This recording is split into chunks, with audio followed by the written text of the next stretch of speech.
La presidenta de Chile firmará mañana el primer proyecto de la reforma educativa, iniciativa que buscará terminar con el lucro de las instituciones escolares luego de varios años de protestas por una educación gratuita.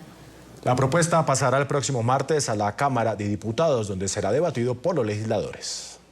La presidenta de Chile, Michelle Bachelet, buscaría eliminar el lucro, el copago y la selección del sistema escolar en la nación a través de una reforma educativa. Se tiene previsto que el gobierno chileno dé a conocer este lunes algunos puntos que se encuentran en el documento que ha venido trabajando el ministro de Educación, Nicolás Eyzaguirre, desde el pasado 11 de marzo cuando asumió la cartera. Según Eyzaguirre, la reforma tiene como objetivo reforzar el sistema público y poner fin a la selección de los alumnos por parte de las instituciones, una medida que ha sido considerada discriminatoria. Ahora los padres podrán escoger dónde estudiarán sus hijos. ¿Cuáles son los cambios que promete la reforma educativa? Ponerle fin al financiamiento compartido.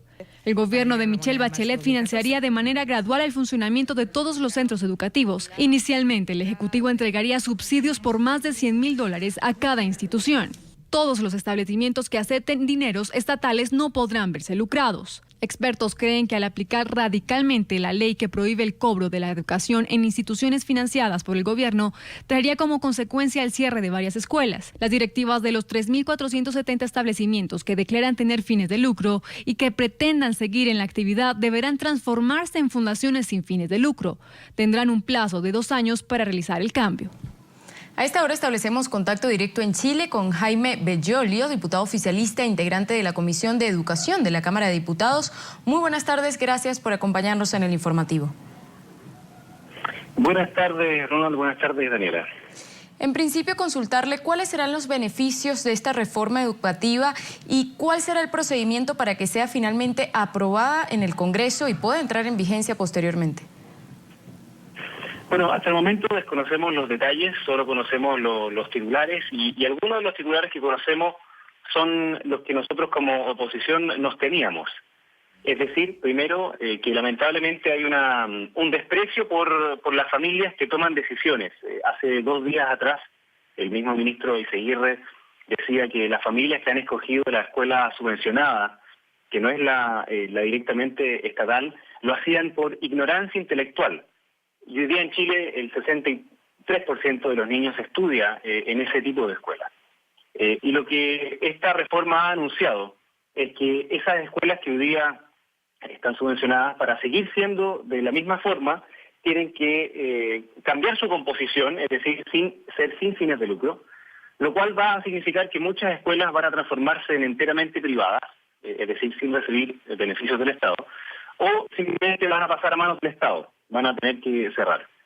Lo cual va a significar un problema para miles de familias de clase media que hoy día están escogiendo esas escuelas, que no pueden pagar una escuela particular 100% pagada, y que tampoco quieren una escuela del Estado. En segundo lugar, nosotros creemos que esto también es una mala noticia, porque no tocamos los temas que realmente tienen que ver con la calidad de las escuelas, y que pasa por hablar de profesores, pasa por hablar de la educación preescolar, antes de que los niños ingresen formalmente pre-kinder, kinder y primero básico. Allí es donde se marcan las mayores diferencias que después se continúan distribuyendo en nuestra vida, y la verdad es que vemos que esta reforma solamente en los titulares apunta a cosas que no tienen que ver realmente con el problema de la educación en el país. Diputado, entonces en este sentido... Disculpe que lo interrumpa, diputado. Entonces, en este sentido, sí, el malestar estudiantil que se vivió durante el gobierno de Sebastián Piñera podría continuar entonces, ya que la salida en uno de esos aspectos que contempla la reforma en cuanto a la gratuidad y la calidad no beneficiaría al sistema educativo de Chile. Exactamente. Lo que ocurre es que durante el malestar estudiantil, que muchos compartimos algunos principios generales, hay distintas maneras para cambiar lo que ellos manifestaban. Ellos decían que hoy día hay un problema en la calidad de la educación. Y eso es algo que es cierto. En segundo lugar, el que muchas familias no pueden optar por una calidad de mayor educación, lo cual también es cierto. Pero ¿cuál es el mecanismo para enfrentar esos problemas? No es simplemente traspasar las escuelas al Estado, porque no hay absolutamente nada que garantice de que el Estado lo vaya a hacer mejor. Aún más, hoy día en Chile, las escuelas que tienen peor rendimiento son precisamente las del Estado. Por ende, el eslogan es una cosa, pero otra cosa muy distinta es enfrentarla. Está bien en los fines. Todos queremos como fin de que la educación sea el mecanismo para entregar mayores oportunidades donde se valore el esfuerzo y el talento. Pero la gratuidad, el fin al lucro, como se ha dicho, la no selección son medios, no son fines. Entonces, a mí me gustaría que discutiéramos sobre los fines y los mejores caminos para llegar a esos fines.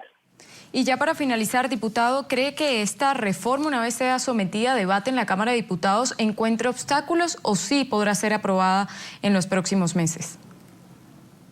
Mire, nosotros como oposición no somos lo suficientes como para detener esta reforma en el Parlamento, ya sea en la Cámara de Diputados o en el Senado.